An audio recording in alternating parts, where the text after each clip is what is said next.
Unit का नाम है सामाजिक संवेदनशीलता।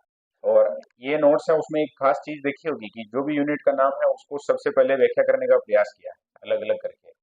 तो सामाजिक का मतलब जो भी व्यक्ति है जो समाज से संबंध रखता है वो क्या है, सामाजिक। मनुष्य एक सामाजिक प्राणी है, लेकिन सर्वत्र बंधनों में जकड़ा हुआ रहता है। किसी दार्शनिक का कथन है ये, है ना? है क्या ऐसा? नहीं है। ये तो ये तो मेरा मतलब, मुझे अगर दार्शनिक मानो तब है, वहां अलग है। वहां ऐसा है कि मनुष्य है जो स्वतंत्र उत्पन्न होता है, लेकिन बाद में आने वाले समय में वो जो जकड़ लिया जाता है। तो कुल मिलाकर बात यह है कि हम सामाजिक है, इसीलिए बहुत सारी चीजें हैं जो ऐसी होती हैं। अब समाज से संबंधित हो गया सामाजिक, और संवेदनशीलता का मतलब है जो क्या समझना है, इसको अपन अपनी अपने नॉर्मल लैंग्वेज या लोकल जो लैंग्वेज है उसमें बातचीत करते हैं, उसमें बोलते हैं इमोशनल। ये तो बहुत इमोशनल है, या इसके तो कोई फर्क नहीं पड़ता, ऐसा। तो ये सारी चीजें एक शब्द के रूप में जब आएगी ना, तो उसके लिए शब्द क्या आएगा, संवेदनशीलता।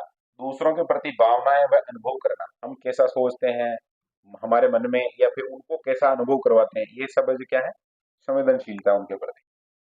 तो अब समाज के प्रति हम आज कैसा सोचते हैं, हमारी भावनाएं कैसी हैं, अनुभव कैसे हैं, वो क्या कहलाएगा, सामाजिक संवेदनशीलता। अब ये जो टीचर बनने वाले विद्यार्थियों को ये क्यों पढ़ाई जाती है बोलो? क्योंकि वो समाज के प्रति संवेदनशील नहीं होगा तो आतंकवादी बना देगा वो, है ना, विद्यार्थियों को जिनको पढ़ाता है उनको। सही बात है। इसीलिए सामाजिक संवेदनशीलता अपन पढ़ रहे हैं। प्रश्न आते हैं इससे भी, देखते हैं थ्योरी को और समझने का प्रयास करते हैं। देखो, सामाजिक संवेदनशीलता से अभिप्राय है व्यक्ति का समाज के साथ व्यवहार व प्रतिक्रिया जो निम्न पक्षों जैसे संज्ञानात्मक, भावात्मक और मनोक्रियात्मक के विकास में परिवर्तन से होता है। वह व्यक्ति जो समाज का साथ उचित समायोजन करके व्यवहार बनाता है वह आदर्श व्यक्ति माना जाता है। यानी समाज समाज के साथ सारी चीजें जुड़ती हैं। संज्ञान का मतलब हो गया वातावरण की जो चीजें हैं, हम उनके प्रति हैं जो क्या भाव रखते हैं, क्या जानकारी रखते हैं, क्या हमारा उनके प्रति बोध है वो। इसके अलावा इमोशन क्या है, और मनोक्रियात्मक में हमारी जो एक्शन है, हमारे जो मन के विचार हैं वो मैच करते हैं या नहीं करते हैं, वो सब चीजें आ जाएगी। और उचित समायोजन का मतलब क्या होगा, जब समाज को जैसी आवश्यकता, जिस रूप में आवश्यकता है, उस भूमिका को हम जो फुलफिल करें। जैसे आप जब भी एक विद्यार्थी हैं, तो समाज आपसे क्या उम्मीद करता है कि आप है जो बहुत अच्छे से जितना हो सके बेस्ट से बेस्ट अपनी तरफ से प्रयास करें और बहुत अच्छी पढ़ाई करें। यही है समाज की जो आशा है, वो तो यही है। और अगर आप ऐसा कर रहे हैं, इसका मतलब समाज के साथ आप क्या कर रहे हैं, उचित समायोजन करके चल रहे हैं। अब घर वाले चाहते हैं कि आप पढ़ें और आप जो कहेंगे अब मैं तो ये और काम है, कुछ ऐसा हो सकता है, कुछ चीजें ऐसी हो सकती हैं, तो उनके लिए इंतजार करना चाहिए, है ना। जब स्टूडेंट है उस समय उस भूमिका में ज्यादा बढ़िया से रहो तो ठीक है।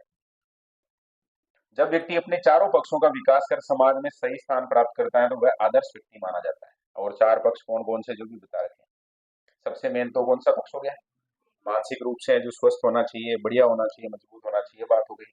शारीरिक रूप से स्वस्थ वगैरह ये बातें आ गई। सामाजिक पक्ष का मतलब लोगों के साथ उसका जो व्यवहार है वो कैसा होना चाहिए, बहुत अच्छा होना चाहिए, प्रॉपर होना चाहिए, जैसा आदर्श स्थिति है वैसा होना चाहिए। और संवेगात्मक पक्ष का मतलब जिन चीजों के बारे में, बहुत सी चीजें ऐसी होती है ना समझ जिनको हम जो अनदेखा कर देते हैं बहुत बार। तो अनदेखा जिन चीजों को नहीं करना है उनको अनदेखा नहीं करें, उनको अपने दिमाग में रखें। तो फिर वो कौन सा पक्ष हो जाएगा, संवेगात्मक पक्ष। जैसे ऐसे मान लो एक शिक्षक के रूप में चले गए आप, किसी एक ऐसी जगह आपकी पोस्टिंग हो गई जो बहुत ही बैकवर्ड एरिया है। देखे होंगे बहुत सारे झोंपड़े ऐसे नाम रहते हैं, उनमें छोटे छोटे स्कूल रहते हैं। जो बच्चे आते हैं उनके माता पिता को भी नहीं पता है कि आने वाले समय में क्या होगा, क्या पढ़ाना, क्या कॉपी लानी। ऐसी स्थिति भी हो सकती है वहां पर। अब वहां अगर आप संवेदनशील नहीं है, आप जैसे सोचते हैं कि यार हटाओ बीमारी कचरा, ऐसे सोचते हैं, तो फिर वहां पर निश्चित रूप से ये वाला पक्ष आपका क्या हो जाएगा, कमजोर हो जाएगा। और फिर आप क्या नहीं बन पाएंगे। हालांकि आजकल लोग बाग सोचने लगे ऐसे भी, बहुत सारी जगह हम सुनते हैं कि आदर्श व्यक्ति होने की आवश्यकता नहीं है, लेकिन शिक्षक है तो उसको थोड़ा इसका ध्यान रखना चाहिए। मनुष्य अपने जनक से आनुवांशिक रूप से तीन पक्ष, मानसिक, शारीरिक और संवेगात्मक पक्ष का विकास अनुरूप प्राप्त करता है। इसके बारे में हम पढ़ते हैं जब साइंस में पढ़ते हैं, तो आनुवांशिकी है एक टॉपिक है। वो अपने मेंडल महोदय हैं, उन्होंने प्रयोग भी किया था ऐसा कुछ। व्यक्ति समय के साथ शारीरिक, भावनात्मक और मानसिक पक्ष या कुशल व्यवहार द्वारा सामाजिकता को प्राप्त करता है। व्यक्ति को सामाजिक प्राणी बनने के लिए उनके यानी उन चरणों से होते हुए परिपक्वता को प्राप्त करना होता है। यानी धीरे धीरे व्यक्ति है जो समाज के साथ अपना रिएक्शन है, क्रिया प्रतिक्रिया है, उसको शुरू करता है, और अंततः वो जो एक सामाजिक प्राणी बन जाता है। सामाजिक संवेदनशीलता वाले लोगों की विशेषता। अब यहाँ पर टॉपिक का नाम तो क्या है बोलो एक बार। ये विशेषताएं एक शिक्षक में होनी चाहिए, ऐसा यहाँ पर वो प्रयास कर रहे हैं जो भी अपने नोट्स बनाने वाले हैं, पेपर बनाने वाले हैं। तो ये सारी चीजें अपने को देखनी है कि सामाजिक रूप से संवेदनशील है या नहीं है। तो पहला हो गया वे रचनात्मक होते हैं, होता है लिखा हुआ, लेकिन कुछ जगह तो मिस्टेक रहती है ना, नॉर्मल बात है ये तो अपने नोट्सों में। वे रचनात्मक होते हैं, यानी कि जो सामाजिक रूप से संवेदनशील है तो कैसा होगा। अब रचनात्मक का मतलब बताओ। हाँ?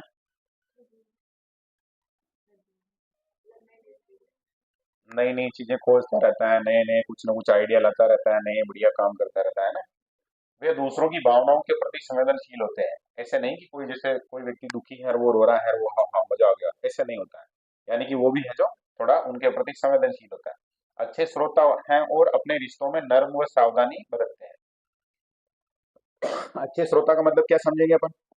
यानी कोई सामने वाला कोई बात कह रहा है, अपन उस पर ध्यान नहीं दे रहे, तो अपन अच्छे श्रोता है क्या, नहीं है। जो कोई बात कह रहा है और उसको प्रॉपर वे में सुनने का प्रयास कर रहे हैं, इसका मतलब अपन अच्छे श्रोता है। रिश्तों में नर्म शब्द लिखा है। नर्म का मतलब बहुत बार ऐसी स्थिति होती है जैसे कोई हमारे मतलब हमसे संबंधित है कोई व्यक्ति, उससे कोई छोटी मोटी गलती हो गई, अब हम गुस्सा हो रहे हैं और भयंकर उसको कुछ भी ऐसे, तो ऐसा नहीं करना चाहिए। यानी वहां कैसा होना चाहिए, नर्म होना चाहिए। और सावधानी, सावधानी का मतलब यही है कि जहाँ जिस प्रकार का व्यवहार करना है वैसा ही व्यवहार किया जाए, तो उसको क्या कह सकते हैं अपन, सावधान।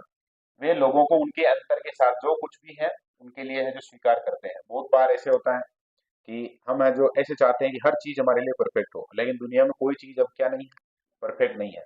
तो कुछ चीजों को ऐसे स्वीकार कर लेना चाहिए जैसी वो है उसी रूप में। सामाजिक रिश्तों से निपटने और सामाजिक स्थितियों में अच्छी तरह से पालन करने में अच्छे हैं। नोट्स में ऐसे लग रहा है कि थोड़ा सा कॉम्प्लिकेशन है, लेकिन प्रयास करेंगे तो ये एक सामान्य मीनिंग दे रहा है। सामाजिक रिश्तों से निपटने, अब कुछ को लग रहा होगा कि निपटते हैं कैसे, तो निपटने का मतलब यही है कि लोगों के साथ कैसा व्यवहार करना है। सामाजिक रूप से हम हर जगह जुड़े हुए हैं, कहीं ना कोई कनेक्शन तो है ही है समाज के साथ। और अच्छी तरह से पालन का मतलब समाज में कुछ नियम होते हैं, उनको हमें फॉलो करने का प्रयास करना चाहिए। अभी गाँव में ऐसे देखा होगा कि कोई व्यक्ति है जो समाज के नियमों को फॉलो नहीं करता, तो उसको अपने यहाँ बोलते हैं जाति से बाहर कर देते हैं या गांव से बाहर कर देते हैं, ऐसा कुछ सिस्टम होता है। तो उनका पालन करने का प्रयास करना चाहिए। वे जागरूक और दयालु हैं। कैसे होना चाहिए, जागरूक और दयालु। दयालु का मतलब यही है, कभी हो सकता है कि हमारी स्थिति खराब हो तो हम पर कोई और व्यक्ति दया करे, ऐसे हमें भी है जो दयालु होना चाहिए, ताकि किसी व्यक्ति को आवश्यकता है तो हम उसके प्रति थोड़ा दयावान रह सके। जागरूक का मतलब क्या समझेंगे। जागरूक का मतलब देखो बहुत बातें होती हैं, जैसे चुनाव आ रहे हैं, आप वोट देने नहीं जा रहे हैं, तो आप जो जागरूक है या नहीं, नहीं है। और भी चीजें हो सकती हैं, जैसे आपके परिवार में छोटे बच्चे हैं, अब वो स्कूल नहीं जाते हैं और आप भी मस्त हैं, तो आप जागरूक हैं क्या, नहीं है। वो सरकार की बहुत सारी ऐसी योजनाएं आती हैं, कल्याणकारी योजनाएं भी आती हैं, आपको उससे कोई लेना देना ही नहीं है, तो आप जागरूक है या नहीं है, नहीं है। आपके थोड़े दिनों बाद परीक्षा आने वाली है, आप तैयारी नहीं कर रहे हैं, तो आप जागरूक है या नहीं है, जागरूक नहीं है। तो जागरूक होना मतलब जो भी इन फ्यूचर जो प्लानिंग है उसके प्रति है, जो वर्तमान में बहुत बढ़िया काम करना। अपने व्यवहार की पर्याप्तता और दूसरों के व्यवहार के बारे में गहरी चिंता व्यक्त करते हैं। यानी प्रॉपर है जो उनका जो व्यवहार है वो प्रॉपर होता है, और लोगों के व्यवहार के बारे में भी वो जो गहरी चिंता व्यक्त करते हैं। इसका मतलब क्या है, अगर उनके प्रति ये जो नकारात्मक व्यवहार होता है तो वो आदमी उनके लिए टेंशन का कारण हो सकता है। सहज, सहज का मतलब क्या है, हाँ सरल का मतलब क्या है, सहज, ऐसे बोल जाएगा अगर वो बढ़िया रहता है। सहज का मतलब ये है कि जब भी वो बातचीत करते हैं तो आराम से बात करते हैं। बहुत बार ऐसे होता है ना, जैसे मैं अभी यहाँ कुछ विद्यार्थी हो सकते हैं, उनको कहूंगी आखिर यहाँ थोड़ा 5 मिनट बोलना है, तो कैसी स्थिति हो सकती है, असहज स्थिति हो सकती है ना। और शुरू शुरू में जब पढ़ा था तो उसमें मेरी भी ऐसी हालत होती, ऐसे लगता था कुछ गलत बोल गया, या मैं किसी ने पूछ लिया प्रश्न और उसका उत्तर नहीं आया तो क्या होगा। अब लगता है तो नहीं आएगा कोई फर्क नहीं पड़ेगा, कल बताएंगे, है ना, अब ऐसे लगता है। लेकिन ये स्थितियां रहती हैं। तो सहज का मतलब ये है कि आप प्रॉपर आराम से बात कर रहे हैं, इसका मतलब सहज। सावधान का मतलब समझ ही चुके हैं, सावधान यानी बहुत जगह है जो हमें ध्यान रखना होता है। आध्यात्मिक का स्पिरिचुअल शब्द है, भगवान वगैरह को मानता है, ऐसी बातें। बहुत जगह हमने सुना होगा कि कुछ लोग हैं जो भगवान को नहीं मानते, नहीं मानते क्या। इतिहास में भी हम बहुत सारे व्यक्तित्व ऐसे जानते हैं जो नहीं मानते थे, तो उनकी जो गति क्या हुई वो चीज भी अपन जान सकते हैं, चेक कर सकते हैं कि उनकी क्या स्थिति रही। और समाज में बहुत सारे लोग बाग हैं ना, आजकल सोशल मीडिया पर ऐसे मिल जाएंगे जो लोग कहते हैं कि ये क्या होता है, ये सब है जो अंधविश्वास है। ये सच है कि अंधविश्वास हो सकता है, चीजों में हो सकता है, लेकिन आध्यात्मिक होने से व्यक्ति है वो ज्यादा संतुलित रह सकता है, मानसिक रूप से मजबूत रह सकता है। प्रकृति, कला और संगीत का सम्मान और आनंद लेने वाले होते हैं। यानी कि प्रकृति है, जैसे पेड़ पौधे वगैरह है, बाग बगीचे, ऐसी बातें हैं, तो उनके प्रति थोड़े पॉजिटिव होते हैं। कला, कला का मतलब क्या समझेंगे, कला का मतलब यही है ना, जैसे गाना चल रहा है तो वो झूम लेते हैं थोड़ा, ऐसे समझ लो। हाँ, और भी चीजें हो सकती है, संगीत वगैरह ऐसे। और जैसे कोई तस्वीर वगैरह देखी उन्होंने या कोई आर्ट देखी तो उसकी बढ़ाई कर सकते हैं, उसके प्रति पॉजिटिव रहते हैं, ऐसे नहीं कहते हैं कि इससे क्या लेना देना, है ना। वे सामाजिक समस्याओं की जिम्मेदारी लेते हैं। सामाजिक समस्याओं का मतलब अपन जानते हैं, बहुत सारी समस्याएं हमारे समाज में हैं, तो वो प्रयास करते हैं, जिम्मेदार बनने का प्रयास करते हैं कि हम इन समस्याओं को धीरे धीरे प्रयास करके, और एक अकेला व्यक्ति है जो खत्म तो नहीं कर सकता, लेकिन जुड़ने का प्रयास जरूर वो करते हैं। तो ये सारी विशेषताएं हमने देखी किसके बारे में, सामाजिक रूप से संवेदनशील लोगों के बारे में। और ये विशेषताएं अपने अंदर भी डेवलप करने का प्रयास करना है। किसी को बुरा लगता है, जैसे बुरा लगता है का मतलब क्या है, जैसे आप अगर असहज रहते हैं बातचीत करते समय, हो सकती है ये स्थिति, लेकिन प्रयास करना कि वो है जो सहजता में आए। जब भी कोई भी काम कर रहे हैं तो बहुत सहज होकर आराम से इत्मीनान से वो काम करना है, ऐसा प्रयास करना चाहिए। प्रकृति के प्रति है जो संवेदनशील होना चाहिए। सामाजिक समस्याओं की जिम्मेदारी हमारी अपनी है, कोई है जो मंगल ग्रह से आके और यहाँ ठीक करने वाला कुछ भी नहीं है। अपनी एग्जाम की तैयारी भी अपने को खुद ही करनी है। आ रही है बात समझ में हम लोग को? चलो अगला पॉइंट देखते हैं अपन, सामाजिक संवेदनशीलता कौशल का प्रबंधन करने के तरीके।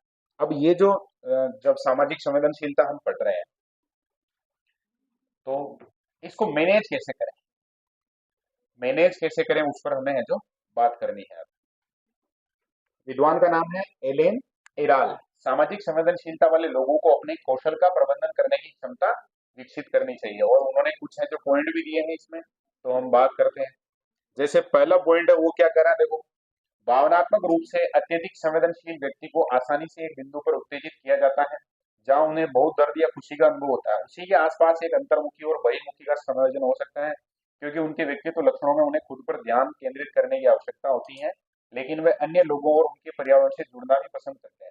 अब ये जब हम पाश्चात्य विद्वानों की कोई परिभाषा पढ़ते हैं तो हमारे वो दिमाग में एकदम से नहीं बैठती। सही है ना, अभी जैसे मैंने जो पढ़ के सुनाया कुछ समझ में आएगा, नहीं आता। लेकिन यहाँ से हम कुछ शब्द हैं उनको समझ के इसको प्रॉपर सही कर सकते हैं। जैसे यहाँ आया एक तो अंतर्मुखी और बहिर्मुखी, इनको जो समझ सकते हैं। अंतर्मुखी का मतलब ऐसा व्यक्ति जो बहुत ज्यादा बात नहीं करता, इंट्रोवर्ट बोलते हैं इसको अंग्रेजी में अगर बात करें तो। और होते भी हैं कुछ विद्यार्थी अपनी क्लास में देखे होंगे बहुत ज्यादा बात नहीं करते हैं, और कुछ है जो मानने में ही नहीं है ना, माथा जोड़ी कर रहा हूँ फिर भी नहीं मानते हो, ऐसे होते हैं। तो जो बिल्कुल नहीं बोलते हैं या न के बराबर बोलते हैं उनको क्या कहते हैं, अंतर्मुखी। और बहुत बोलते हैं उनको क्या कहते हैं, बहिर्मुखी। अब यहाँ पर इन दोनों में क्या करने की बात कर रहा हूँ, यानी कि एडजस्टमेंट करो, जहाँ आवश्यकता है वहां बोलना जरूरी है, नहीं बोलोगे तो भी गड़बड़ हो जाएगी, और जहाँ नहीं बोलना है बोल गए तो भी गड़बड़ होती है बहुत बार। फिर ये शुरू में जब कह रहा है कि बहुत बार है जो संवेदनशील चीजें होती हैं, बहुत बार है जो कोई व्यक्ति बहुत इमोशनल हो जाता है, और कभी कोई आनंद की बात है तो बहुत ज्यादा ही एक्साइटमेंट आ जाता है उसमें, बहुत उछल उछल के, है ना, वो ऐसा करने लग जाता है। या कुल मिलाकर वो ये बात कर रहा है कि अगर आप मैनेज करना चाहते हैं तो आप जैसे अंतर्मुखी और बहिर्मुखी हैं उसको भी कैसा कर दें, समायोजित कर दें, संतुलित कर दें। और बहुत ज्यादा समस्या है, परेशानी में है या बहुत ज्यादा खुशी है, उसको भी आप है जो संतुलित वे में चलना चाहिए।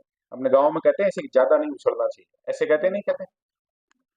और कोई दुखी हो तो उसको ऐसे कहते हैं कि यह जो थोड़े दिनों में सब चीजें ठीक हो जाएगी, सांत्वना देने के हिसाब से अपन कह सकते हैं। अत्यधिक संवेदनशीलता लोगों को यह अवशोषित करने के लिए समय और स्थान की आवश्यकता होती है कि वे क्या अवशोषित करें। अब यहाँ शब्द है ना वो थोड़ा ऐसा लग रहा है कि अवशोषित करेगा मतलब क्या है, उसको ऐसे समझ सकते हैं कि हम स्वीकार करें अपने जीवन में, अपने मस्तिष्क में उन विचारों को आने दें। इसीलिए उनके लिए समय और स्थान की आवश्यकता है, जबकि वे क्या अवशोषित करें, इसीलिए यह उनके लिए प्रकृति से जुड़ने और नियमित व्यायाम, विश्राम, ध्यान और सुविधाजनक होना चाहिए।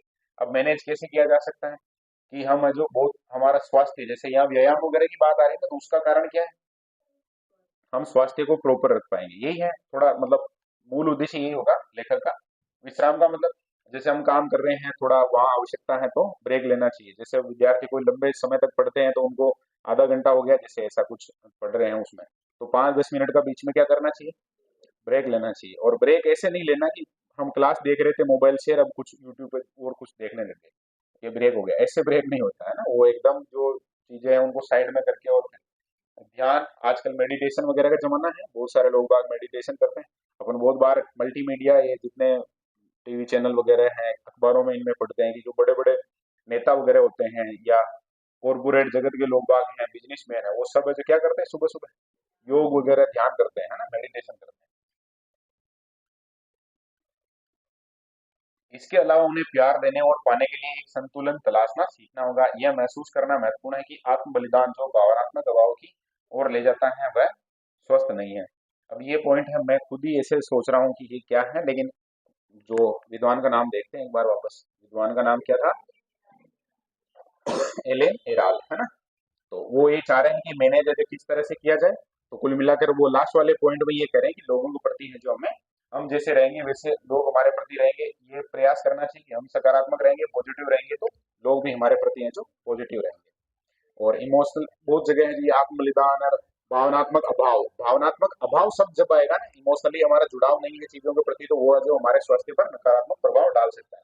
जैसे किसी व्यक्ति को देखा होगा कि वो बहुत टेंशन में रहता है, वो तो फिर कमजोर हो जाता है या अस्वस्थ हो जाता है, धीरे धीरे बीमार हो जाता है। तो ऐसी चीजें हैं जो नहीं होनी चाहिए। ये गाना है जो रोज ही फेमस हो गया अपना, है ना। और वो है ना, वो ट्रैक्टर वाला भी देख रहा है, हंस रहा है, उसको भी ये ठीक है, अपन भी रिकॉर्डिंग में आ गए। जरूरी भी है, बढ़िया है। चलो, सोशल, वो ये भी देखो समाज का एक हिस्सा ही है ना। और हम हम है ना, सब इस समय जैसे गाना चल रहा था तो सभी है जो, ऐसे नहीं कि हमने उसको गालियां निकाली हो ऐसे कि हमें परेशान कर रहे हैं, ऐसा हमने है जो उसको भी स्वीकार कर लिया, तो इसका मतलब हम सामाजिक संवेदनशीलता रखते हैं। इसमें आया था ना, संगीत है उसका आप क्या करते हैं, सम्मान करते हैं, तो एकदम प्रैक्टिकल अप्लाई हो गया हो। बाल्बिन एम केमिनो, ये खूब सारे लोग बाग हैं जिन्होंने स्टडी की है, तो बात करते हैं। देखो केमिनो महोदय क्या करें, मस्तिष्क समारोह को प्रभावित करने वाले जीन सांस्कृतिक मानदंडों को अपनाने और बनाने को प्रभावित कर सकते हैं, और बदले में संस्कृति भी जीन की व्यक्ति और चयन को आकार दे सकती है। इसका मतलब यह है कि आनुवंशिकता है, उसका प्रभाव निश्चित रूप से हमारे सामाजिक रूप से संवेदनशील होने पर पड़ता है। कैप्सिनेशन, ये है ना, जैसे कोई एक ये नाम आया जैसे केमिनो का, तो इन्होंने रिसर्च की है और रिसर्च करके अपनी थ्योरी में ये बताया कि आनुवंशिकता का प्रभाव हमारे सामाजिक रूप से संवेदनशील होने पर पड़ता है। फिर कैप्सिनेशन 2002 में और किम कोहेन ने सन 2006 में अध्ययन किया, और उनके अनुसार जीन और पर्यावरण के बीच में बातचीत में यह देखा गया बचपन के दौरान दुर्व्यवहार, ये चीजें ध्यान रखना, वह अन्य गैर अपचार हो सकता है, उपचार के संपर्क में आने से असामाजिक व्यवहार में भाग लेने की संभावना बढ़ती है। अब इसको ऐसे समझेंगे, जैसे कोई एक छोटा बच्चा है, ठीक है ना, 7-8 साल का, मान लो झुग्गी झोपड़ी वगैरह में रहता है ऐसा, जहाँ उसके माता पिता है उनकी बहुत अच्छी आर्थिक स्थिति नहीं है, वो लड़ते झगड़ते रहते हैं, कभी उसका भी नंबर आ गया जैसे, वो भी मारपीट उसके साथ होती है, ऐसी स्थिति है। बाद में ये बालक है जो बड़ा होकर समाज के बारे में ऐसे कभी नहीं सोचेगा कि ये समाज बहुत बढ़िया होना चाहिए, ये होना चाहिए, वो खुद ही है जो कैसा बन जाएगा, असामाजिक तत्व टाइप का व्यक्ति बन जाएगा, है ना, चोरी करना है या और जो नशे की प्रवृत्ति में चला जाएगा, और सामाजिक रूप से संवेदनशीलता उसमें नहीं मिलेगी। ऐसा जो रिसर्च कौन कौन है जिन्होंने की है, केएफसी नेशन और किम को है। दुर्व्यवहार का मतलब जानते ही है ना। हाँ, फिस्के के अनुसार सामूहिक संस्कृतियों में परिवार के सदस्यों और धर्म के बीच आपसी दायित्वों से बंधे सामाजिक संबंधों के कारण रिश्ते स्थायी होते हैं। बहुत जगह है ना, ऐसे भारतीय संस्कृति की आलोचना सुनी होगी, कुछ जगह है जो कुछ लोग बाग ऐसे कहते हैं कि यार ये क्या सिस्टम है, लेकिन वो धार्मिक जो सिस्टम है ना, जो सांस्कृतिक है, हमारे रीति रिवाज वगैरह हैं, उनके कारण बहुत सी चीजें हैं जो स्टेबल है, बाकी अस्थिरता है। विदेशों में बहुत जगह हम सुनते हैं कि लोग बाग है जो न जाने क्या जिंदगी चल रही है उनकी, परेशान है सब। उनके पास आर्थिक रूप से संसाधन बढ़िया हो सकते हैं, भौतिक सुविधाएं हो सकती हैं, लेकिन मानसिक शांति है जो नहीं है, वे इतने उत्कृष्ट और स्वयं उनके द्वारा परिभाषित किया गया। कुल मिलाकर यहाँ पर बातचीत की है उसमें क्या ही है, एक तो धर्म है ना, और एक संस्कृति की जो चीजें हैं वो हमारे रिश्तों को क्या करती हैं, स्थायी रखती हैं। यामागुची, अब बहुत सारे हैं जैसे जापान वगैरह में रिसर्च होते हैं, जापान साइड में उधर नाम ऐसे होते हैं।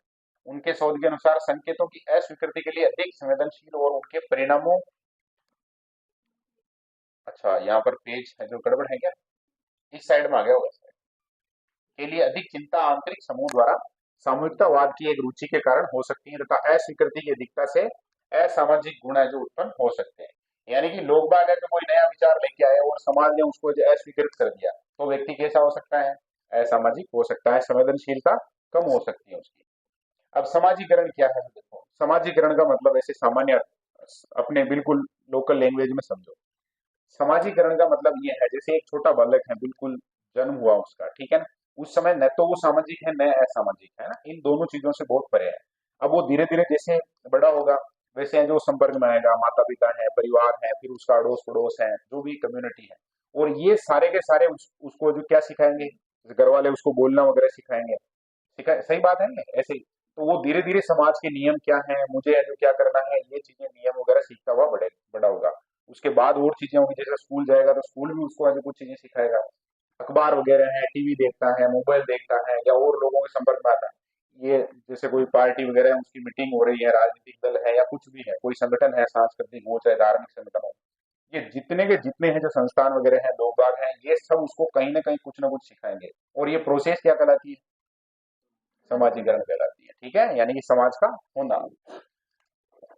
बालक में समाजीकरण से आदर्श मूल्यों, संस्कृति, रीति रिवाज, विश्वास, प्रथाएं अपने जीवन में उतारता है। तो ये कह सकते हैं कि समाजीकरण सामाजिक परिपक्वता की प्रथम सीढ़ी है। इसके बिना सामाजिक परिपक्वता प्राप्त नहीं हो सकती। समाजीकरण वह प्रक्रिया है जिसके द्वारा बालक समाज की गतिविधियां क्या करता है, बोलो, सीखता है। समाजीकरण के प्रशिक्षण के लिए बहुत सारी विधियां हो सकती हैं। अब हम कैसे कैसे समाजीकरण होता है बालकों का, या कैसे हम सीखते हैं समाज के नियम, रीति रिवाज, संस्कृति, ये तो पहला है उपदेश द्वारा शिक्षण। भाषण देते रहते हैं, पापा कहते हैं अरे ये काम करना, मम्मी अलग ही उसकी कहानी बताती हैं, फिर मतलब अड़ोसी पड़ोसी अपने रिश्तेदार होते हैं, गया बेटा हमारे समझ में ऐसा होता था, अब ये ध्यान रखो ये। तो उपदेश, बालकों को हम शुरुआत से ही अच्छी अच्छी बातों के उपदेश देते हैं क्या, अच्छी अच्छी बातों के उपदेश है। हाँ, क्या उपदेश दिया, एक उपदेश बताओ देखे। हाँ, कोई एक उपदेश हो अगर ध्यान में आ रहा हो तो बताओ, कि मैं जब मतलब इस दौर में था या दौर में थी, उस समय ये उपदेश मिला मुझे। हाँ, अगर कुछ बता सकते हैं तो बोलो,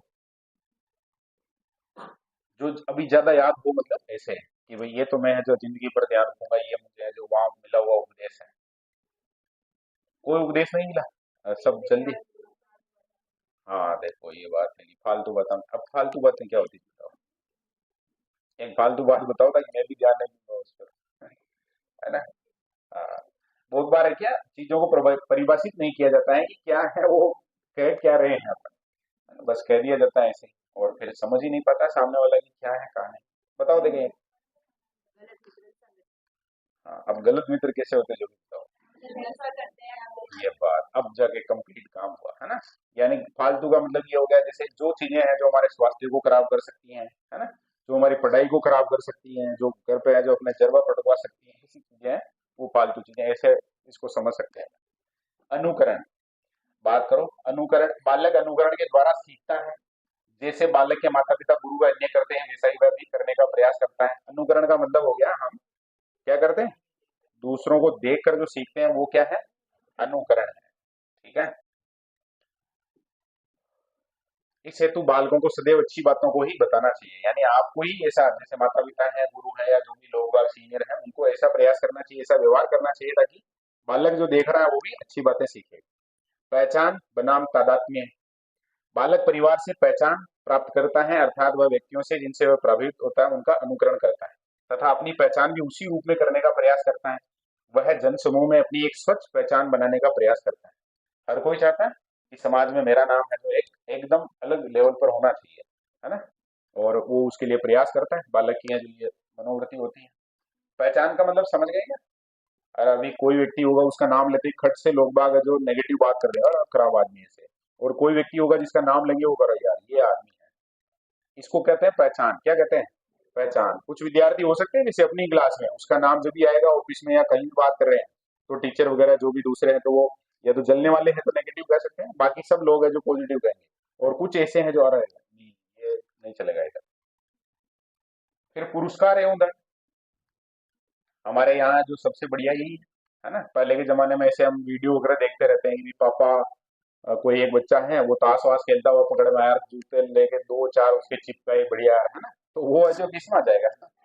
और हम है जो बहुत बार ऐसे देखते हैं कि जैसे अपने मतलब एग्जाम है 2 महीने 3 महीने बाद है, और घर पे ऐसे नॉर्मल बातचीत कर रहे हैं, पापा मम्मी भी है, अपन भी है, बातचीत करते करते एक बात आती है कि परीक्षा में तेरे 90% बन जाएंगे तो क्या लाएंगे। आजकल तो मोबाइल मंगवाते हैं ज्यादा, है ना। क्योंकि जब मैं 12वीं में था उस समय मैंने तो मोबाइल मंगवाया था, क्योंकि उस समय चल गए थे चाइना के मोबाइल, मल्टीमीडिया मोबाइल आ गए थे। तो ये चीज, तो वो किस में आ जाएगा फिर, पुरस्कार में। अब हम जो वांछनीय व्यवहार करेंगे पुरस्कार प्राप्ति की आशा में, और बहुत बार है जो नेगेटिव अभी भी जा सकता है, तो उसको फिर सजा देंगे तो वो थोड़ा लाइन में आ जाएगा, है ना। बालक को वांछित व्यवहार सीखने के लिए सामान्य उसे प्रोत्साहन के रूप में कभी चॉकलेट, क्या बात है, कभी पुस्तक, कभी खिलौने, साइकिल इत्यादि दिए जाते हैं। बालक के व्यवहार में वांछित परिवर्तन आ जाता है। बालक की आयु के अनुसार पुरस्कार का चयन किया जाना चाहिए। बालक के लड़ने या व्यर्थ गुस्सा करने या चोरी करने जाने या ऐसे काम करने जो नेगेटिव है तो दंड दिया जाता है, लेकिन सदैव दंड देने से पहले उसके द्वारा किए गए अपराध के कारणों का पता लगाना चाहिए। और थोड़ी बहुत जरूरी है ये चीजें भी, है ना। अब समाजीकरण की विधियों के बारे में बात करेंगे। तो समाजीकरण कैसे होता है वो चारों पॉइंट हमने देखे। पहला क्या था, उपदेश के द्वारा। दूसरा क्या था, अनुकरण के बाद। तीसरा कौन सा था, आदमी है जो पहचान बनाने के चक्कर में बढ़िया काम कर जाता है। और लास्ट देखा था हमने पुरस्कार और। अब समाजीकरण की विधियों के बारे में हमें बात करें।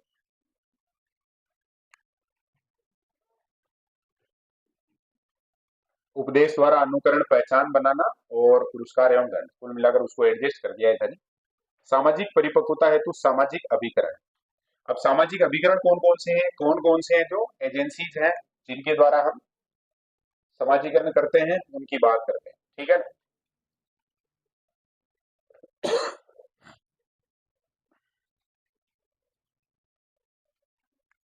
ये कह रहा है कि बालक के चारों ओर परिवेश में है जो बहुत सारी संस्थाएं वगैरह हो सकती हैं जो बालक को प्रभावित करती हैं।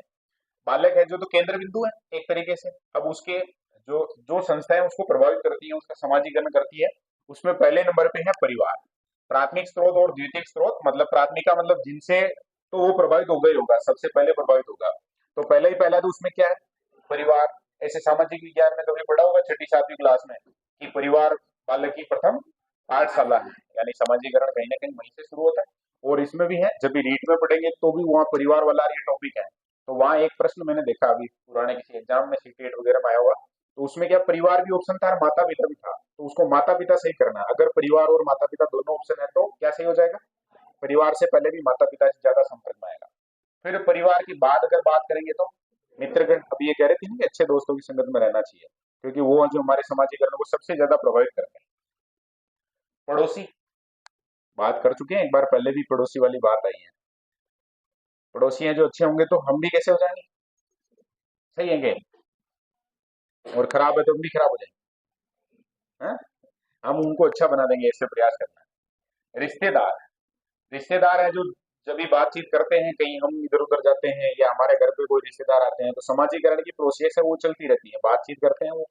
और भिन्न भिन्न उत्सव, खूब सारे कार्यक्रम होते हैं, उससे हमें जो बहुत सारे लक्षण सीखते हैं। लक्षण का मतलब समझते हैं ना, वो समाजीकरण ही है, अपने गाँव में उसको लक्षण कहा जाता है। अब द्वितीय स्रोत है उसमें शिक्षण संस्थाएं। और शिक्षण संस्थाएं का मतलब स्कूल हो गया, कोचिंग हो गया, या और जो भी इंस्टीट्यूट है जो कुछ सिखाता है तो वो। धार्मिक संस्थाएं, एक आध धार्मिक संस्था का नाम बताओ दे, जैसे मंदिर है तो क्या है? धार्मिक संस्था है, वहां भी हमारा समाजीकरण होगा, बहुत सारी चीजें हम वहां भी सीखेंगे, है ना। जैसे कोई चीज है उसको शेयर करना मंदिर सिखाते हैं, सिखाते हैं क्या, कोई व्यक्ति है ज्यादा किला मावा लेके आया, फिर थोड़ा थोड़ा थोड़ा सबको है जो ऐसे डिस्ट्रीब्यूट कर। बचपन में देखा होगा ये चीज भी है ना। तो ये भी समाजीकरण है ना, हम वहां से बांटना सीखते हैं। राजनीतिक संस्थाएं हैं, राजनीतिक संस्थाएं भी जैसे बहुत बार देखा होगा गांव में जो एक ही पार्टी के व्यक्ति हैं बहुत घनिष्ठ होते हैं, और कोई जरूरत पड़ जाती है तो एकदम फटाफट मदद करते हैं। तो ये भी कहीं ना कहीं राजनीतिक संस्थाएं हैं, वो भी समाजीकरण में मुख्य भूमिका निभाती है। सांस्कृतिक संस्थाएं हैं, बहुत सारे क्लब वगैरह ऐसे बनते हैं, तो वो भी कहीं ना कहीं क्या करते हैं, समाजीकरण करते हैं। अब परीक्षा में यहाँ से प्रश्न बन सकता है निश्चित रूप से, प्राथमिक स्रोत है या द्वितीय स्रोत है, ऐसा पूछ सकते हैं अपने से। तो याद रह जाएंगे क्या, प्राथमिक स्रोत कौन कौन से हैं? हाँ, परिवार है, और फिर मित्र हैं, पड़ोसी हैं, रिश्तेदार हैं, और उत्सव, है ना। ये चीजें हो गई प्राथमिक। द्वितीय में फिर शिक्षण संस्थाएं हैं, धार्मिक संस्थाएं, राजनीतिक संस्थाएं, सांस्कृतिक संस्थाएं, ये सब है जो द्वितीय स्रोत में है। ठीक है क्या। बालक दोनों स्रोतों के मध्य में केंद्र बिंदु के रूप में रहते हैं तथा दोनों स्रोत बालक को विभिन्न प्रकार से प्रभावित कर सकते हैं। इसे हम निम्न प्रकार से समझ सकते हैं, जो कि इस प्रकार होता है। देखो, प्रारंभ में अंगुलियां चलाना, हाथ चलाना, पैर चलाना, धीरे धीरे देखकर बैठना, चलना, समय भाव प्रकट होने लगते हैं, क्रोध, प्यार, ईर्ष्या। ईर्ष्या है ये, ठीक है। हाँ, ईर्ष्या भी जानते हैं क्या होती है क्या, इसका कोई इलाज ही नहीं है। अब ईर्ष्या होती कभी, घृणा अलग है, ईर्ष्या अलग है। घृणा अलग है ना, हाँ, और ईर्ष्या अलग, ईर्ष्या तो है किसी की जो है उसको देखकर जल रहे हैं अपन, हमारे मन में आ रहा है कि यार ये ऐसे कैसे, तो फिर वो ईर्ष्या है। आदि जो समाज में शामिल होने का तरीका है, उसकी भावनाओं पर मित्र व पड़ोसी का प्रभाव भी दिखता है। रिश्तेदार भी समाज का एक अंग होता है जो बाहरी लोगों का ज्ञान सीखता है। समाज का एक बड़ा अंग है जो उत्सव त्योहार वगैरह, उससे भी फर्क पड़ता है। उसी की व्याख्या है यहाँ। विद्यालय व विभिन्न धार्मिक, राजनीतिक, सांस्कृतिक संस्थाओं द्वारा अन्य सामाजिक आवश्यकताओं, परंपराओं का ज्ञान प्राप्त करता है। इस प्रकार विभिन्न स्रोतों से वह समाज के संबंध में जानकारी प्राप्त करता है तथा व्यवहारिकता, बुद्धिमत्ता, गंभीर निष्पक्षता, उत्साह, आशावादिता, सामाजिक हित में अपनी कार्यशैली विकसित करने आदि की विशेषताओं से युक्त होकर सामाजिक परिपक्वता प्राप्त करने का प्रयास करता है। कुल मिलाकर ये जितने गुण हैं, चाहे व्यवहारिकता हो, बुद्धिमत्ता हो, गंभीरता हो, निष्पक्षता हो, कहाँ से सीखता है? ये जो अभिकरण के अलग अलग अंग हैं, पड़ोस हैं, परिवार हैं, रिश्तेदार हैं, धार्मिक सामाजिक संस्थाएं हैं, विद्यालय हैं। बालक का सर्वश्रेष्ठ समाजीकरण समाज में रहकर हो सकता है, जो वह अपने चरित्र, बेटा, पुत्र, पति, पिता रूप में रहकर होता है, जिससे सामाजिक परिपक्वता द्वारा समाज में अनुशासन की समस्या है जो समाप्त होती है। बहुत जरूरी है, समाज में भी अनुशासन होना जरूरी है। इसीलिए बहुत सारे जो नियम है हमारे समाज में, हमें लगता है ना कि यार ये क्यों है, तो ये क्यों है उसके पीछे कारण है, क्योंकि जब अनुशासन टूटेगा तो फिर है जो निश्चित रूप से समाजीकरण है वो भी क्या हो जाएगा, डिस्टर्ब हो जाएगा। और अभी थोड़ी समस्या आने लगी क्या, तो समस्या आने लगी उसका कारण है कि समाजीकरण में अभी जितना हम पढ़ रहे हैं उसके अलावा एक दो चीजें और एंटर कर गई। जैसे सोशल मीडिया है, समाजीकरण का हो सकता है क्या माध्यम? वहां है जो दिखावे की संस्कृति आ गई, लोग बाग अपने आप को कैसा दिखाना चाहते हैं, कोई कमजोर दिखाना चाहता है क्या? और चाहे कमजोर हो तो भी कैसा दिखाएगा सोशल मीडिया पर, तो काका जी हैं अपन, है ना, किसी दूसरी गाड़ी के सामने एक फोटो लगे ऐसे सोशल मीडिया पे डीपी पे लगा देगा सीधी। और कोई व्यक्ति है जो उसको नहीं जानता वास्तव में, उसको तो लगेगा यार ये आदमी तो बहुत बड़ा आदमी है, और फिर है जो बाद में देखेगा तो ये आदमी तो कुछ नहीं है ना, कोई मतलब ही नहीं है इसका, तो ऐसे भी हो सकता है। तो ये चीजें हैं समाजीकरण में कहीं ना कहीं और जुड़ रही हैं धीरे धीरे। बालक का सामाजिक परिपक्वता बनाने में शिक्षक की भूमिका। अब शिक्षक है वो क्या करेगा, है ना, ये चीज भी है महत्वपूर्ण। तो बालक को सामाजिक परिपक्वता में शिक्षक महत्वपूर्ण भूमिका निभाएगा, लेकिन स्वयं को आदर्श व्यक्ति के रूप में जो प्रस्तुत करने का प्रयास करेगा। और मैं ये बात कह रहा हूँ, इसका मतलब कभी गलत मत लगाना, किसी को लगता है जैसे कि अपने को दिखावा करना, तो इस रूप में दिखावा करो। जैसे तुम परीक्षा दो और राजस्थान में पहला नंबर है, पहला स्थान लिया हो, तो ऐसा दिखावा है ना, ये क्या जबरदस्त दिखावा है, इसमें मजा आएगा ज्यादा। अब खुद को फोटो ही नहीं लगाना पड़ेगा, लोग बाग लगा देंगे, बढ़िया होर्डिंग लगा देंगे, है ना, लोग स्टेटस लगा देंगे और जबरदस्त, हमारे गांव की लाडली बेटी ने नाम रोशन कर दिया है ना, ऐसे। वो वाली टेक्निक ज्यादा बढ़िया है ना, सोशल मीडिया पे होना भी वही चाहिए।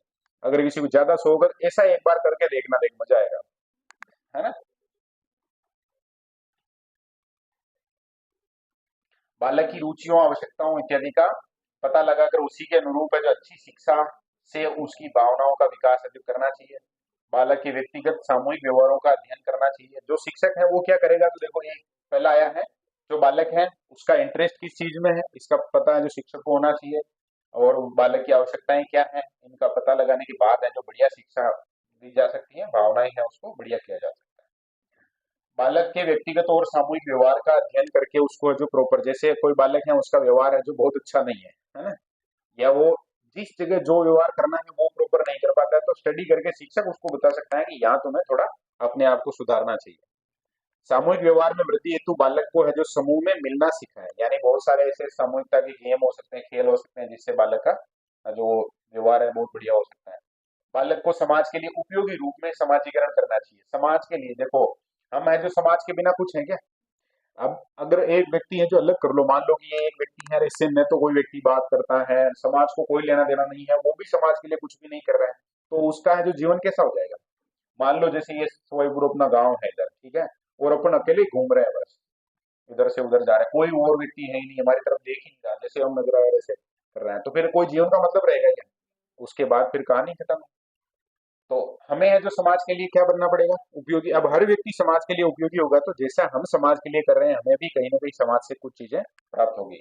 आवश्यकता अनुसार प्रेरकों और विधियों का प्रयोग करना चाहिए। शिक्षक किया कर ही सकता है, प्रेरणा दे सकता है, बहुत चीजें बता सकता है कि देखो समाज के लिए जो बढ़िया करने वाले लोग थे इनका जीवन है जो बहुत सफल रहा। समाज में व्याप्त रोगों का मतलब ऐसे समझ लो, बहुत सारी समस्याएं हैं, उसको रोगों शब्द लिख दिया गया का पता लगाकर बालकों को सही आदर्श देना। अब यहाँ रोग शब्द लिखा है ना, ये रोग शब्द कौन सा है? जैसे नशा करते हैं तो ये भी रोग ही है ना, समाज को जो विकृत कर रहा है, आर्थिक रूप से समाज को कमजोर कर रहा है। बहुत सारे परिवार हैं वो विखंडित परिवार या खंडित परिवार में इसलिए आ गए क्योंकि उनके परिवार में है जो किसकी एंट्री है, नशे की एंट्री है। बहुत सारे ऐसे हंसते खेलते परिवार हैं जिनकी हम आज बर्बादी देखते हैं अपनी आंखों के सामने, उसका कारण है क्या, नशा। और भी चीजें हो सकती हैं। तो अब बालकों को क्या सिखाएंगे, शिक्षक है वो ये सिखा सकता है कि इन चीजों से तुम्हें जो क्या करना है, दूर रहना है, बचने का प्रयास करना है। इससे स्पष्ट है कि इन विधियों विभिन्न सीढ़ियों पर चढ़कर अंततः बालक में सामाजिक परिपक्वता व्याप्त हो जाएगी। शिक्षा समाज का तंत्र के रूप में, पार्सन्स ने समाज को मानवीय संबंधों तथा प्रतीकात्मक जटिलता के रूप में परिभाषित किया है जो साधन व साध्य में क्रिया करने से उत्पन्न होता है। सामाजिक, अब साधन और साध्य समझ में आ रहा है क्या, बोलो रे। साधन का मतलब जिसका हम उपयोग कर रहे हैं, है ना। और साध्य का, जैसे यह जितने विद्यार्थी बैठे वो सब क्या है, साध्य है या साधन है, साध्य है। और मैं क्या हूँ, मैं साधन हूँ, है ना? जिसके माध्यम से ये सब साधन है जिनका हम उपयोग कर रहे हैं, पढ़ रहे हैं, ऐसे समझ लो। सामाजिक व्यवस्था समाज में मनुष्य तथा परिस्थितियों की व्यवस्था है। समाज को एक तंत्र के रूप में परिभाषित किया जा सकता है। हिंदू समाज व्यवस्था, सिख समाज व्यवस्था, तंत्र क्या है, ऐसे तो वो सिस्टम की बात करना चाह रहा है, संबंधों की जटिल व्यवस्था है। मानवीय क्रिया के फलस्वरूप समाज का निर्माण करता है। किसी समाज में व्यक्ति तथा परिस्थितियों के मध्य चलने वाली अंतर्क्रिया से उत्पन्न व्यवस्था। सामाजिक व्यवस्था का अर्थ संपूर्ण सामाजिक व्यवस्था होता है। कुल मिलाकर यहाँ सामाजिक व्यवस्था शब्द है ना, उसको हमने जो समझने का प्रयास किया है। अभी देखो थोड़ा एक दो उदाहरण बताओ, हमारी सामाजिक व्यवस्था कैसी है। मतलब जातिवार की बात नहीं कर रहा हूँ, अब तो बागेश्वर बाबा जी ने कह दिया ना कि जातिवादी कुछ नहीं है, है ना। सब आज क्या है, एक ही शब्द काम में ले लिया उन्होंने कि भाई अब आप हैं जो इस तरह सोचो तो ज्यादा फायदे में रहोगे, ठीक है। तो अब उसमें क्या व्यवस्था आ रही है कि हमारे जो धार्मिक रूप से प्रतीक है वो ये रहेंगे, है ना, हम इन भगवान को मानते हैं, ये चीजें इनमें विश्वास नहीं करते, इनमें विश्वास करते हैं, और ये सारे के सारे रूल है उनको सब फॉलो करते हैं। तो ये क्या है, सामाजिक व्यवस्था है। क्या है बोलो, सामाजिक व्यवस्था है। अब इसके तत्व क्या क्या है, तो देखो सामाजिक व्यवस्था में सारी चीजें आ जाएगी। देखो सामाजिक संस्थाएं, सामाजिक संस्थाएं जितनी समाज की होती है, आजकल अपन देखते हैं ना, ये समिति, वो इनका संगठन, और ये इसके अध्यक्ष हैं, ऐसा होता है। सांस्कृतिक आदर्श है, मूल्य है, सामाजिक संरचना है, मूल्य है। मूल्य, मूल्य शब्द आ रहे हैं, इसका मतलब ऐसे नहीं कि समाज की कोई रेट है। मूल्य का मतलब ये, जैसे हमारा जो धर्म है वो दयालु, हम दया करते हैं, जीवों पर दया करते हैं। कोई धर्म ऐसा हो सकता है उसका मूल्य है जीवों को काटते हैं, ऐसे लोग बाग भी हो सकते हैं। तो ये हमारा मूल्य है, कुल मिलाकर जो वैल्यूज है जिनको हम जो फॉलो करते हैं। जाति, धर्म, विवाह, पसंद नापसंद, परिवार, राजनीति, राज्य, धर्म, ये सारे के सारे हैं जो उसके तत्व हैं। किसके तत्व हैं, सामाजिक व्यवस्था के। और व्यक्तिगत में संवेग है, संवेग का मतलब यही हो गया, मैकडूगल ने चुगदा हम पढ़ रहे थे, मूल प्रवृत्तियां, उसके आधार पर जो संवेग होते हैं हमारे मन में, किसी के प्रति नफरत हो सकती है, प्रेम हो सकता है, ये सारी चीजें संवेग में आएगी। व्यक्तिगत परंपराएं, बहुत व्यक्ति है ना वो खुद की परंपराएं डेवलप कर लेता है, बहुत बार होता है क्या ऐसा, क्या होता है। जैसे कोई एक व्यक्ति बताओ कि उसकी खुद की परंपरा थी, गांधी जी है ना, उन्होंने अपनी खुद की एक परंपरा चला ली, भाई मैं शर्ट नहीं पहनूंगा। हाँ, तो ये व्यक्तिगत परंपरा हो गई ना, क्योंकि उनको ऐसे लगता था कि जब तक भारत में जो गरीबी है, लोग बाग परेशान है, तब तक मैं ऐसा प्रयास करूंगा। फिर ये रीति रिवाज है, रूढ़ियां हैं, पुरस्कार वगैरह, ये है जो व्यक्तिगत रूप से किसी व्यक्ति विशेष के व्यक्तित्व को प्रभावित कर सकते हैं। समाज एक तंत्र है जिसमें विभिन्न तत्व मौजूद होते हैं जो सभी संस्था, धर्म, परिवार, राजनीति मिलकर एक उत्तम समाज का निर्माण करते हैं। कुल मिलाकर समाज को एक सिस्टम के रूप में यहाँ पर परिभाषित करने का प्रयास किया गया है। अब समाज में क्या क्या चीजें आएंगी, देखो समाज है उसी में परिवार है ना। समाज जो कहीं ना कहीं धर्म का अभिन्न अंग के रूप में अपन देख सकते हैं। राजनीति भी कहीं ना कहीं जुड़ी हुई तो किससे है? समाज में जो नेता बन रहे हैं, राजनीति में जा रहे हैं, वो भी तो कहाँ से आ रहे हैं, समाज से ही है। हमारी जो संस्कृति है, परंपराएं हैं, कहीं ना कहीं किसका हिस्सा है, समाज का हिस्सा है। समाज ही उसको बढ़ाता है या कम करता है। फिर हमारे विद्यालय है, समाज, वैसे स्कूल है ना, विद्यालय है, उसके लिए तो विद्वानों ने कहा भी है कि विद्यालय समाज का लघु रूप है। लघु रूप का मतलब इसी से समाज है जो बड़े रूप में जाएगा। आज यहाँ जो विद्यार्थी बैठे हैं, कल को समाज में जाके और कुछ काम करने वाले हैं, तो ऐसे समझ सकते हैं कि वो भी समाज का हिस्सा है। एजुकेशन समाज से जुड़ा हुआ ही है, समाज को आगे ले जाना, पीछे रखना, जो भी है वो इसके हाथ में है।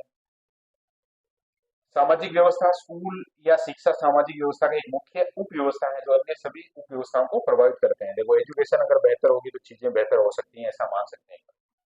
शिक्षा व्यवस्था में बहुत सारी चीजें हो सकती है जिन पर हमें जो ध्यान देना चाहिए। संरचना, स्ट्रक्चर देखो, दफ्तर शाही, मानवीय संसाधन, शिक्षा निदेशक, राज्य शिक्षा अधिकारी, इस तरह से वो सिस्टम रहता है। देखो पूरा सिस्टम है दफ्तर शाही में, जो बड़े लेवल के अधिकारी हैं उससे लेकर हमारे जो अध्यापक तक की बात कर सकते हैं। और ये है जो दफ्तर सा व्यवस्था सेंटर से लेकर और स्कूल लेवल तक की एक संरचना है, स्ट्रक्चर है एजुकेशन में, उसकी बात कर रहे हैं। इनका भी एक पूरा का पूरा सिनेरियो है। जो एक स्कूल है उसको मैनेज करने के लिए, जैसे क्लास है उसको मैनेज कर रहा है शिक्षक, फिर स्कूल को मैनेज कर रहा है हेडमास्टर, फिर वो आजकल पीईओ शब्द आ गया, पंचायत मुख्यालय पर अधिकारी होता है, वो जो आसपास के 8-10 जो भी 5 स्कूल है उनको मैनेज करता है। फिर उनको मैनेज करने के लिए जो ब्लॉक लेवल पर अधिकारी होता है, सीबीओ बोलते हैं जिसको अपन, और जितने सीबीओ होते हैं उनको मैनेज करने के लिए कौन होता है, डीईओ होता है, डिस्ट्रिक्ट लेवल का जो अधिकारी होता है। फिर निदेशक स्तर है वो होते हैं, फिर उनको भी, और जो राज्य स्तरीय अधिकारी होते हैं वो मैनेज करते हैं। तो ये एक कुल मिलाकर जो हमारा एजुकेशन सिस्टम है उसका स्ट्रक्चर हो गया। कार्य के अनुसार, सहायक क्लर्क है, चतुर्थ श्रेणी अन्य सहायक वगैरह होते हैं, तो उनको जो हम कह सकते हैं उनका जो स्ट्रक्चर है वो कार्य के अनुसार डिवाइड किया गया। स्थान व्यवस्था, स्थान का मतलब ये हो गया, जैसे स्कूल व्यवस्था है उसमें कौन कौन से स्थान महत्वपूर्ण है, तो खेल का मैदान हो गया, क्लासरूम हो गया, लाइब्रेरी है, जो होगी इंपोर्टेंट चीज हो सकती है, प्रार्थना स्थल है, ये चीजें आ जाएगी। व्यवस्था, में अब जब हम स्कूल मैनेज कर रहे हैं, स्कूल चला रहे हैं, तो उसमें बहुत सारी चीजें होनी चाहिए। जैसे टाइम टेबल होना चाहिए क्या, कि भाई आप सुबह जो 10 बजे स्कूल ओपन होगा, फिर आप 10:25 तक है जो प्रार्थना सभा का कार्यक्रम करेंगे, और छोटी 8वीं तक की स्कूलों में जो दूध पिलाएंगे। आजकल व्यवस्था में ये भी है, तगड़ा काम है ये। परीक्षा नियुक्ति, हाँ टाइम हो गया, लेकिन ये क्लास रिकॉर्ड हो रही है तो इसको पूरा कर लेते हैं, या कितने पेज बच रहे हैं? हाँ हाँ, चेक कर लो। आज वैसे नो बैग डे है क्या स्कूल में? अब नहीं होता? अच्छा। चलो ठीक बात है, ये केवल तालिका देख रहे हैं, इसके बाद चले जाना, ठीक है। हाँ, तो इसको तो बाद में देख लेंगे ना, कल पढ़ सकते हैं, ऐसे क्या, कल ज्यादा पढ़ेंगे, वैसे टाइम रहेगा अपने पास। सांस्कृतिक व्यवस्था का ध्यान दिलो रहे, सांस्कृतिक व्यवस्था में क्या क्या चीजें आएगी, देखो सांस्कृतिक व्यवस्था में एक तो बात करते हैं किसकी, उद्देश्य की, कि हमारे उद्देश्य क्या है। सांस्कृतिक, सामाजिक, पर्यावरण, नियम, आदर्श, मूल्य, बहुत सारे ऐसे नियम होते हैं जो विद्यालय स्तर पर बच्चों को सिखाए जाते हैं, और वही चीजें आगे चल के उसका जो सामाजिक संवेदनशीलता है उस पर प्रभाव डालते हैं। अब कुछ चीजें हैं और जिनको हमें पढ़ना है, तो कल देखेंगे इनको। दो एक तालिकाएं हैं, कुछ 2 4 5 क्वेश्चन है, फिर तो क्वेश्चन ही क्वेश्चन है। अब इसके बाद जब ये कंप्लीट हो जाएगा ना, तो फिर काम ही अपना क्या रहेगा, रोज ही प्रश्न ही हल करने अपने को, ठीक है।